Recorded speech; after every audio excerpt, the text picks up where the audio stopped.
안녕하세요. 오늘은 존 칼빈 8번째 이야기를 나눠보도록 하겠습니다. 지난번에는 존 칼빈의 대표적인 책이라고 할 수 있는 기독교 강요에 대한 서론 부분을 이제 나누어 드렸습니다.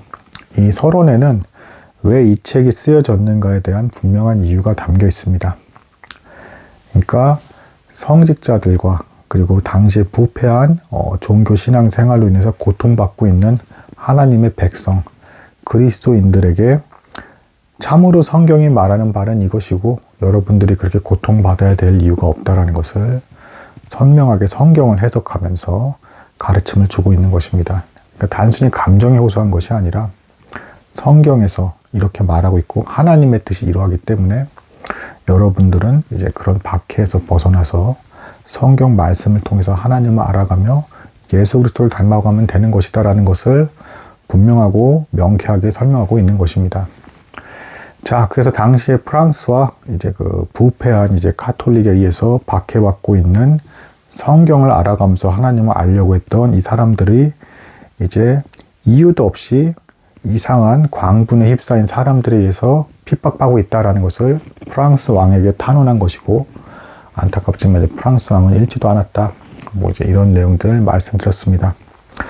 자, 오늘 이제 존 칼빈 기독교 강요 본론에 관한 내용을 이제 나누려고 하는데, 이 본론에 대한 상세한 어떤 지식적인 내용도 물론 제가 이제 조금씩은 말씀을 드리려 하지만 나중에 따로 기회가 된다면 기독교 강요는 정교하게 또 나눌 어떤 그런 일이 있었으면 좋겠습니다. 시간이 허락된다면.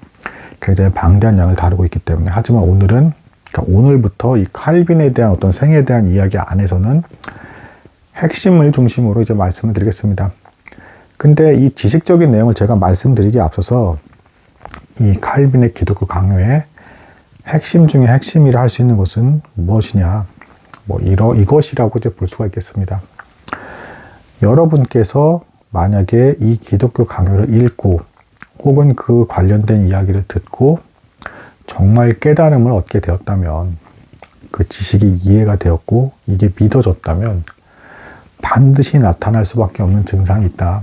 그것은 하나님의 말씀, 진리의 가르침이 말하는 바대로 내가 살고 싶다는 강력한 어떤 열망, 의욕이 일어날 것이다. 이것이 기독교 강요의 핵심이라고 이제 볼 수가 있겠습니다.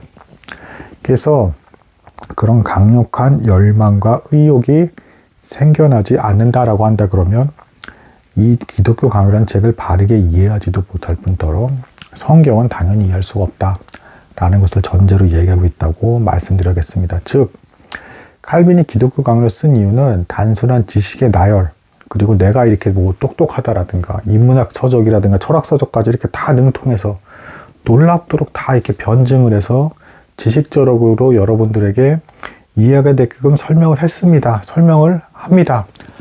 라는 거는 전혀 목적이 아니고, 이 책을 받은 사람 중에 누군가는 성령의 역사하심과 능력으로 감동, 감화를 받아서 참으로 바르게 성경을 깨닫게 되는 그런 경험을 하게 될 것이고, 혹 이미 성경이 깨달아져 가고 있는 사람이라 한다 그러면 지금 내가 말하는 바를 명확하게 공감하면서 이대로 살고픈 열망에 휩싸이게 될 것입니다. 그러니까 중요한 건 뭡니까?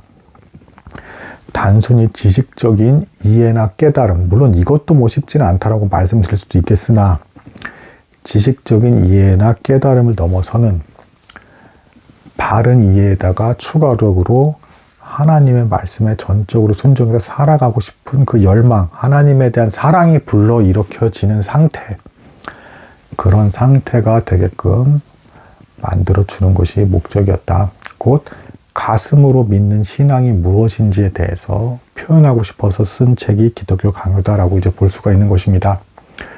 굉장히 얼핏 봐서는 지적이고 명쾌하고 논증적이고 또 철학적이나 인문학적 지식까지도 제법 많이 다 섞여 있고 아름다운 비유와 현란한 문장 표현들도 다 들어가 있어요. 하지만 그런 것들이 동원된 이유는 명료하게 성경에 대한 바른 이해를 가지고 여기에 감동, 감화를 받는 누군가가 올바른 방향성을 가지고 하나님을 사랑하는 마음으로 실제로 예수 그리스도를 닮아가기를 바랬던 마음에서 쓰여진 책이라는 것입니다. 그러니까 사변적으로 그냥 이해만 한다라든가 여기에 나온 이 기독교 강요에 쓰여진 아름다운 표현을 가지고 뭐 이렇게 저렇게 뭐 덧붙여서 뭐 활용을 한다라든가 말장난을 한다라든가 기교를 부리는 이런 것들이 목적이 아니다라는 것입니다. 실제적인 예수 그리스도의 삶, 그것을 닮아가려는 사랑에 사로잡혀 있는 사람들을 만들기 위해서, 이미 그런 사람이라면 그런 사람이 올바른 길을 걷게 하기 위해서 쓰여진 책이라는 것입니다. 자, 그래서 심장으로서 믿는 신앙생활로 인도하는 실제적인 참신앙을 추구하는 생명력 있는 살아있는 성도가 되게끔 만들어주기 위해서 도움이 되고자 하는 그런 책으로 쓰여진 것이다 라는 것이 이제 전제로 깔려 있다는 것입니다. 따라서 하나님을 실제로 참으로 믿어지지 않은 성도, 내 영혼 안에서 성령께서 역사하시지 않는 그런 사람은 이 책을 이해할 수도 깨달을 수도 없을 것이다 라는 것을 전제로 깔고 있는 책이 이제 기독교 강요다라고 이제 말씀드릴 수 있겠습니다. 이제 첫 시작에서는 성경에서 말하고 있는 가장 큰 이제 지식의 틀을 둘로 나눕니다. 하나님에 대한 지식과 인간에 대한 지식. 그리고 성경은 실제로 인간이 실제로 신적인 것을 누리고 참된 행복을 누리는 것에 있어서, 참된 생명력을 누리는 것에 있어서의 핵심은 하나님에 대한 사랑과 이웃사랑으로 보고 있습니다. 즉 관계에 있는 것입니다. 이 관계가 깨어져 나가게 됐을 때 인간은 하나님처럼 스스로 존재하면서 기쁘게 살아갈 수 있는 그런 존재가 아니기 때문에 불행의 나락에서 떨어지게 되고 생명력을 잃어버리고 죽음에 가까워지게 되는 것입니다. 아담과 하와가 이제 선악과를 이제 따먹게 되고 하나님의 말씀에 불순종하게 된 대가로 하나님에 대한 관계가 깨져나가게 됐습니다. 또한 죄가 이 세상에 들어왔기 때문에 인간과의 관계도 혼란 속에 휩싸이면서 관계가 깨져버리고 말게 되었습니다. 그래서 우리 인간은 나뭇가지의 이 가지가 이제 그 본래 뿌리가 있는 몸통에서 분리가 돼서 떨어져 나가서 잠깐 남아있는 그 수액과 생명력 가지고 살아있는 것처럼 보일지는 모르겠으나 말라 비틀어서 죽을 수밖에 없는 그런 비참한 상태에 되어버렸다라는 것을 말해주고 있는 것입니다. 물론 인간과 인간들 사이에서는 여전히 어떤 우리가 놀라운 문명과 이런 깨달음들을 얻고 있고 지식적인 추구들을 통해서 인간은 참으로 놀라운 존재다라고 자화자찬을 하고 또 인간들 간에서 도덕적인 어떤 선을 자랑하면서 인간은 탁월한 존재다라고 말할 수 있을지 모르겠으나 기독교 강요의 표현에 의하면 그것은 어둠 속에 있는 사람이 잠깐의 형광 물질과 같은 벽면에 붙어있는, 그러니까 달도 뜨지 않은 완전 어둠 속에 있는 사람이 어떤 형광 물질 같은 것을 발견해서 아주 미약하게나마 신적인 어떤 모호함을 발견하고 기뻐하는 것에 불과한 것이다. 실제로 필요한 것은 복음의 광채를 통해서 태양, 햇빛과도 같은 본체, 그 빛의 근원, 본체, 반사돼서 나오는 야광빛조차도 반사돼서 빛을 받아서 나오는 그런 빛이죠. 그것이 아닌 실제 빛의 근원인 본체이신 태양과도 같이 빛나는 하나님을 아는 것을 통해서만 인간은 실제적으로 복된 것이 무엇인지, 생명이 무엇인지, 사랑이 무엇인지를 깨닫게 되고, 그러한 태양 불빛을 경험해 본 사람은 마침내 이제 다시 어둠 속에 갔을 때 그 야광 불빛이 얼마나 유치하고 초라하고 형편없는 덕이나 선을 상징하는 것인지를 알게 되기 때문에 그러한 것들을 추구하지 않게 된다. 전적인 하나님의 아름다움에 사로잡혀서 하나님을 찾게 된다는 것입니다. 또한 이와 더불어서 더 먼저 나온 내용 중엔 이런 내용도 있습니다. 원시 종교에 대한 이야기가 짧게 나와요. 그러니까 세계 각 곳곳에 어디를 가더라도 신기하게 인간은 뭐 돌을 숭상을 하던, 폭풍을 숭상을 하던, 번개를 숭상을 하던, 무언가 숭상하고 예배하고자 하는 어떤 본능이 있다. 심지어 뭐 불신자라고 하더라도 과학을 믿는다든가 어떤 무언가 믿는 지식이 있죠.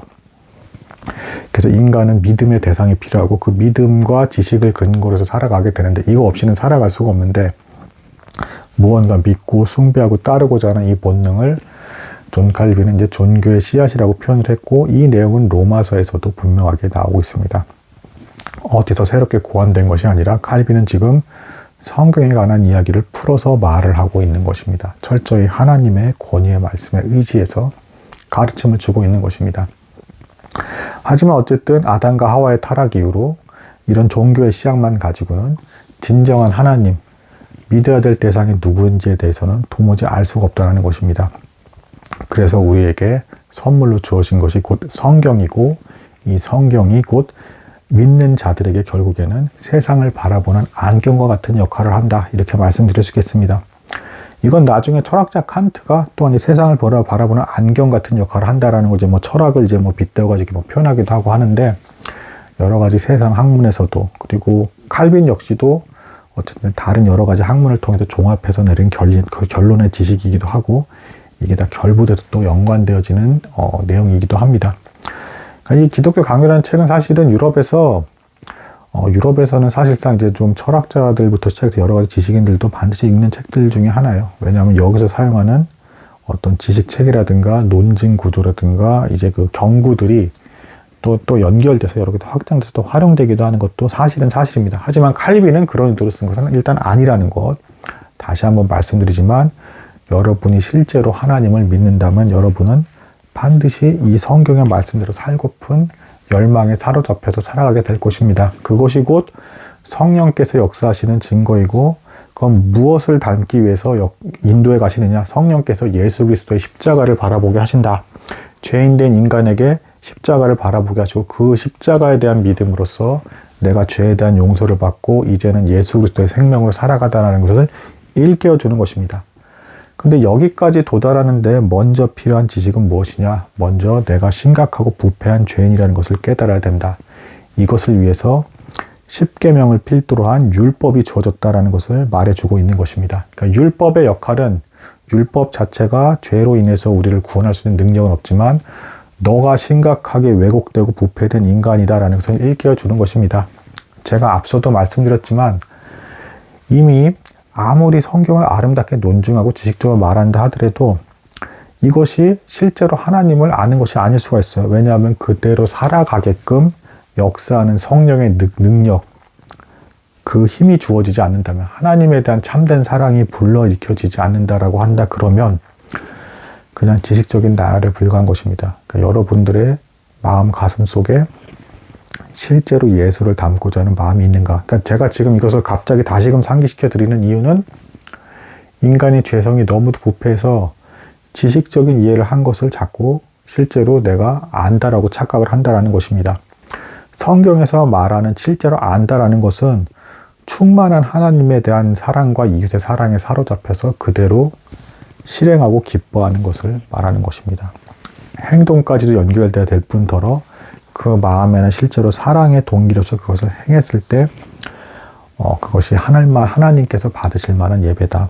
근데 여기서 더 놀라운 것은, 죄인된 인간은 단 한순간도 그런 상태가 될 수 없고, 부분적으로 잠깐씩 마치 번개가 여러 번 칠 때, 어둠 속에서 번개가 여러 번 칠 때 마치 사진기의 프레시처럼 잠깐 반짝반짝 빛나는 것처럼 그런 마음의 감동에서 순종을 하게 되는데, 그것을 예수 그리스도를 믿는 성도는 예수와 연합되었다, 예수와 하나다라고 보기 때문에 예수님이 이유가 돼서 근거로서 그 선행을 받아들여 주시는 것이다. 인간은 철저히 부패했기 때문에 선한 것이 조금도 나오지 않기 때문에 하나님을 기뻐하시게 할 수 있는 것이 하나도 없다라는 것입니다. 그것이 우리끼리는 서로 아름다운 행동이고 대단한 일이고 의미가 있는 것으로 보일지 모르겠으나, 창조주 하나님과는 전혀 관계없는 마음의 동기로서 행한 것들이기 때문에 그 역시도 하나님 앞에 의라든가 선이 될 수가 없다라는 것을 말해주고 있는 것입니다. 그래서 율법을 통해서 우리는 하나님을 전적으로 사랑하지도 못하고, 이웃에 대해서도 전적으로 사랑하지도 못하고, 아주 잘해줘 봐야 지극히 적은 부분에 있어서 순간 감동한 것처럼 약간씩의 순종을 하게 되는데, 이것조차도 예수 그리스도의 공로로 믿음으로 합해서 하나님께 드리지 않으면 받아들여지지 않는다. 우리는 전적으로 예수 그리스도의 공로에 의지해서 작은 믿음이든 큰 믿음이든 예수 그리스도가 이유가 돼서 하나님과 상관 있는 사람으로서 회복을 하게 되고, 성령의 역사하심과 능력으로 예수 그리스도를 영적으로 성경을 통해서 바라봄으로써 그분을 닮아가는 삶을 살아가게 된다. 이것을 거부할 수 없게끔 하나님께서 그 마음 안에서 성령을 통해서 역사하신다. 그런 의욕을 불러일으킨다. 참된 믿음이 없는 사람에게는 그런 의욕과 열망이 생겨나지 않는다. 지식적으로는 이해했을지 모르겠으나 그렇게 살고픈 마음이 도무지 생기지 않는다. 라는 것이 이제 이 기독교 강의 초반부에 이제 그 본론 중에서도 앞부분에 나온 내용이 되겠습니다. 그래서 여기서 중반부까지 간다라고 한다 그러면 결국은 성령은 우리 성도들, 죄인된 성도들을 회개케 하고 예수 그리스도를 바라봄으로써 예수 그리스도와 우리를 연결시켜주는 끈이 되는 것이다 라는 것을 말해주는 것이고, 이후의 삶에 있어서 성도들 간의 함께의 교제를 통해서 그 안에서 또한 성령의 역사심과 능력으로 변화되는 성도들의 모습을 서로 바라보며 예수 그리스도를 보게 되고, 그것이 또한 성경의 지식적인 측면의 말씀뿐만이 아니라 실제적으로 예수께서 함께 하시는 것을 우리가 보게 되는 경험을 하게 되는 것이다. 공동체 함께 있을 때 그런 일들을 경험하게 된다는 것입니다. 더 나아가서 후반부에 가서는 교회의 제도, 그리고 교회가 어떻게 치리돼야 될 것이며, 또한 이 세상의 나라와 권세 속에서 우리 이제 일반 성도들을 어떻게 살아갈지에 대한 내용들까지 쭉 다 나와 있는 것이 기독교 강요의 내용이라고 볼 수가 있겠습니다. 방대한 내용을 요약적으로 말씀을 드린 것인데, 앞으로도 반복적으로 나올 내용들 중에 하나이기 때문에 오늘 한꺼번에 다 이해가 안 되시고 마음에 와닿지 않으셨다 하더라도 전혀 불쾌하게 느끼실 이유가 없습니다. 또한 나중에 따로 기회가 된다면, 그럴 영광이 주어진다면, 굉장히 방대한 내용이지만 그 내용도 나중에 함께 나눠볼 수 있었으면 좋겠습니다. 오늘은 여기까지 하도록 하겠습니다. 감사합니다.